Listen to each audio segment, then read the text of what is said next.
Welcome to the Becoming Whole podcast, where we help men, women, and families learn and live God's good, holy, and beautiful design for sexuality. I'm your host, Josh Glazer, and we're glad you're here. You ready? Let's dive in.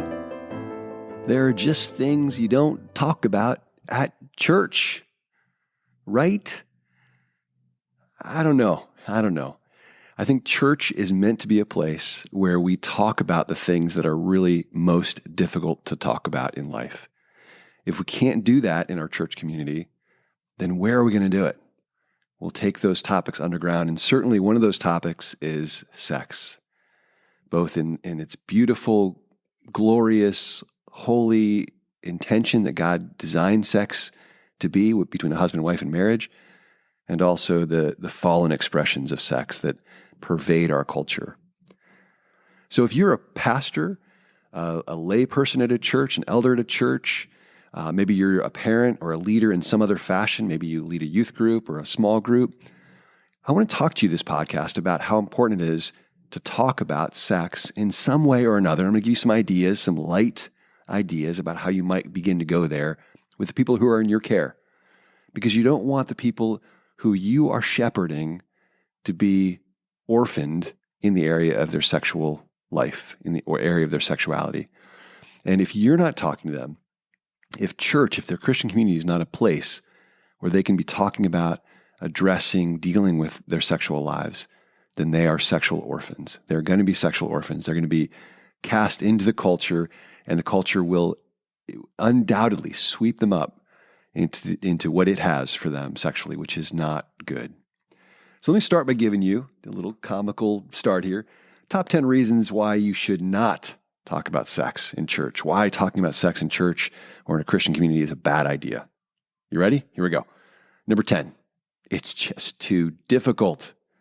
Let the people in the pews, let the people in leading deal with that difficulty on their own. It's too tense. It's too complicated. It's just messy. And I don't want to get my hands dirty in that stuff. Number 9, why you should not talk about sex in church. You give the idea that God cares about this part of people's life. Number 8, you let people know that you're aware that they're dealing with this difficulty in their life. You're aware of where they and their loved ones are struggling. If you talk about this in your Christian community, that's going to happen. Number 7, why talking about sex in your Christian community is a bad idea. You could threaten the culture's monopoly on sex. Right now, the culture's got a monopoly. Sex seems to be the culture's idea. And if you start talking about it at church, you're going to threaten that monopoly. You don't want to do that. Number 6, you might give the impression that sex was God's idea in the first place. Gasp. Number 5, you might give the impression that when Jesus said he came for the sick, he came for the broken, he came to save the sinners, you might give the impression that he meant this area too, that he meant sexual sin, that he meant sexual brokenness, that he meant sexual dysfunction and sexual sickness. Number 4, you might give the impression that Jesus can help those who have been, not only those who struggle with sexual sin, but those who've been hurt by sexual exploitation, by sexual abuse. You might give people in your care that idea. Number 3, if you talk about sex in your Christian community, you might alleviate shame by letting people know that they're not alone. If you use words like, and you talk about pornography or infidelity, sexual abuse, same-sex attractions, bisexuality, transgenderism, if you talk about those things in your Christian community or from the pulpit, you might give the people listening the impression that they're not alone. And correspondingly, number 2, you might find that people then come out of hiding with the things that they're struggling with. And the number 1 reason why talking about sex in church or in your Christian community is a bad idea, you might just find that if you do, that more sexual sinners start coming to church. More sexual sinners start showing up like they did around Jesus. And of course, I'm being facetious, comical. I'm not trying to point fingers. I recognize that in Christian leadership, talking about sex can be a real difficulty and a real challenge for so many reasons. It can be difficult to address because there are different levels of readiness in your congregations or in your community. There are different ages, and you want to be appropriate for different ages. There are different sensibilities, and you want to meet people where they are. Sex is a very sensitive topic.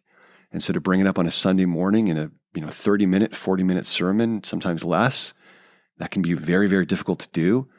The reality is, if you do talk about it, and I kind of alluded to this in the facetious part, that it can open a can of worms. Like, what if a lot of people are struggling? Then what do I do? How do I care for them? How am I pastorally responsible then if people do come out of hiding and start talking about this in our church?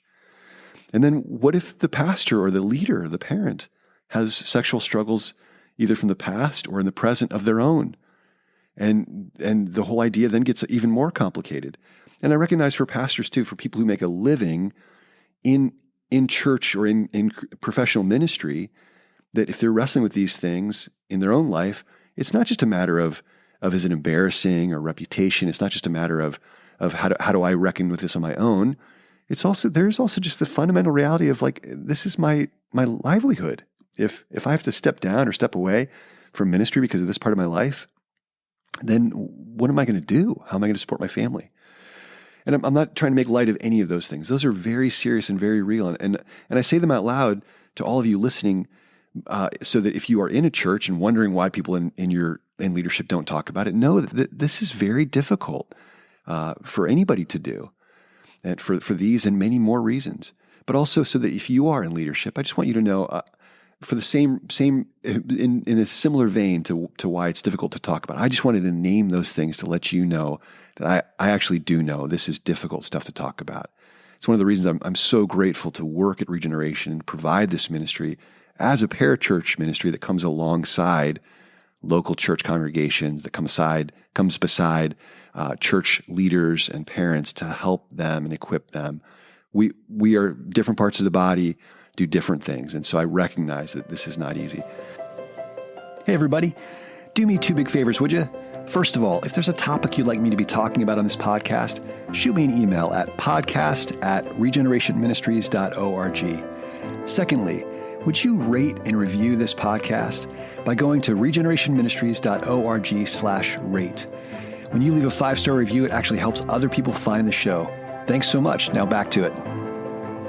I do want to just emphasize how important and meaningful it is that when people who are in a position of church leadership or Christian leadership, either in their home or a small group, youth group, or from the main pulpit in a church, that there's something unique about when you speak up about these topics, when you say something from that position that can do something in that community that we cannot, that a parachurch ministry can't. You have a power and authority to really break down some walls and to move with an incredible compassion and love that we don't, because of your position, because you are the father or mother in the family, the leader in the small group, the pastor at the church. And so I really want to honor your position with that, both in how difficult it is, but just how impactful you can be. So let me give you just a few ideas to wrap up here. A few ideas, I've got about 7 or 8 ideas just off the top of my head that might help you to begin to broach these things, even this light kind of little steps you can take that might be helpful. First, share stories from the pulpit or from whatever your position of leadership is, of sexual redemption. Just mention them here and there. Have books available at your church of sexual redemption. And there are lots. We can include some in the show notes here, just so people know. One of the inroads to my own personal healing was I was at a Christian retreat center, and one of the books they had at the library was on sexual redemption. It's a book called Eros Redeemed by Dr. John White, written long ago. This is over 20 years ago. And there are so many really high quality books now that can just, as you have them available, you're letting people in your congregation know, hey, we know that this is where you are. We know these are real issues. So have books available, share stories of sexual redemption. This is a really easy one. When you're giving a list of examples of things that people struggle with, include something sexual in the list. Just drop it in there right in the middle. So maybe you're teaching on how Jesus came to save the sinners, or how we used to struggle with these things, and now we don't, or we know that people struggle with X, Y, and Z. When you're sharing X, Y, and Z, share something about sex. So, hey, people, look, we're all here because we're struggling with sin.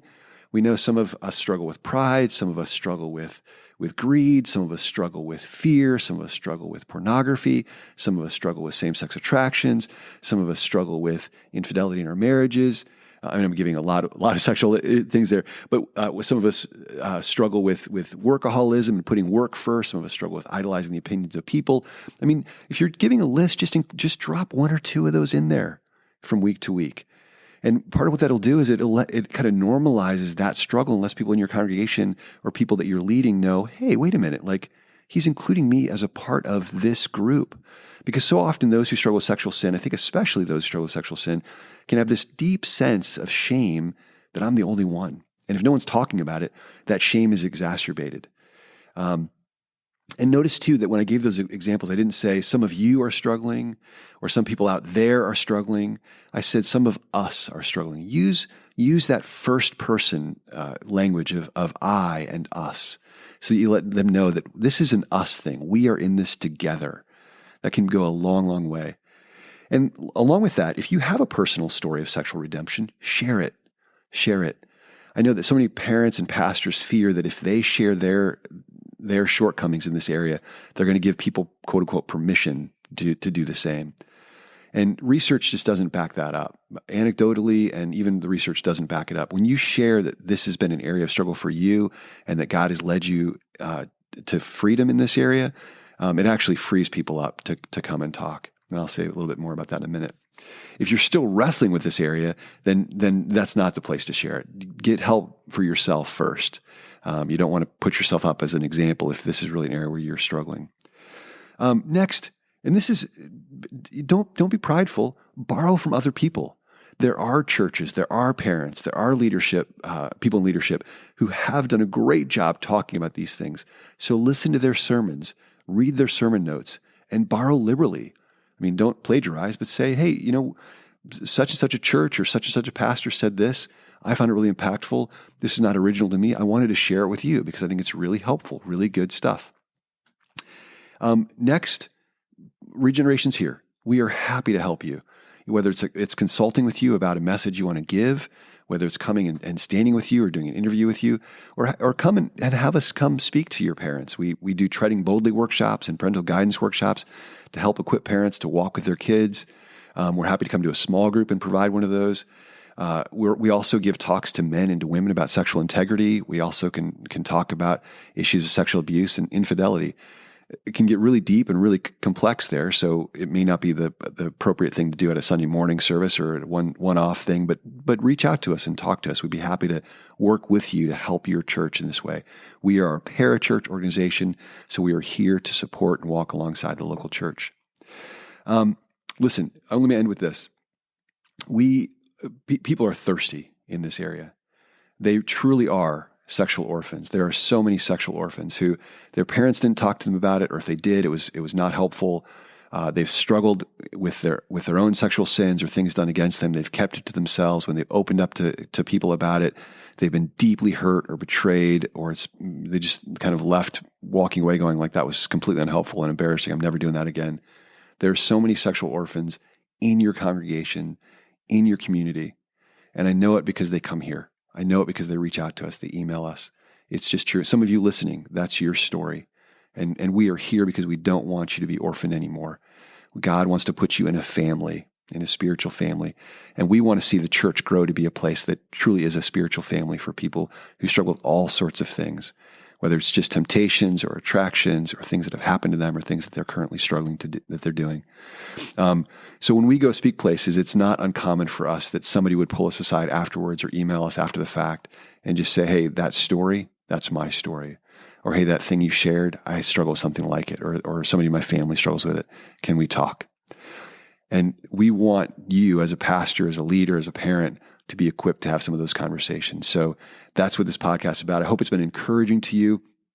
Jesus, you know the specific circumstances of everybody listening, whether they're a struggler themselves, they've been orphaned themselves, they're leading a family, they're leading a small group, they're leading a school, they're leading a church. Lord, would you come alongside them? You came, Lord, as the great shepherd. Would you bless and help these under shepherds and to care more deeply for those in their care and to help them especially those struggling with sexual sins, either that they've done or that have been done against them. Lord, I pray for them. We need them, we need them, we need them. So bless and keep them, Lord. In Jesus' name, amen. Thanks for listening in. If you find the content of this podcast helpful, make sure to leave a review on Apple Podcasts. That helps other people find the show. And if you'd like to check out more resources to help you in your journey towards becoming more whole, go to regenerationministries.org. Again, I'm Josh Glazer, and we'll see you next time.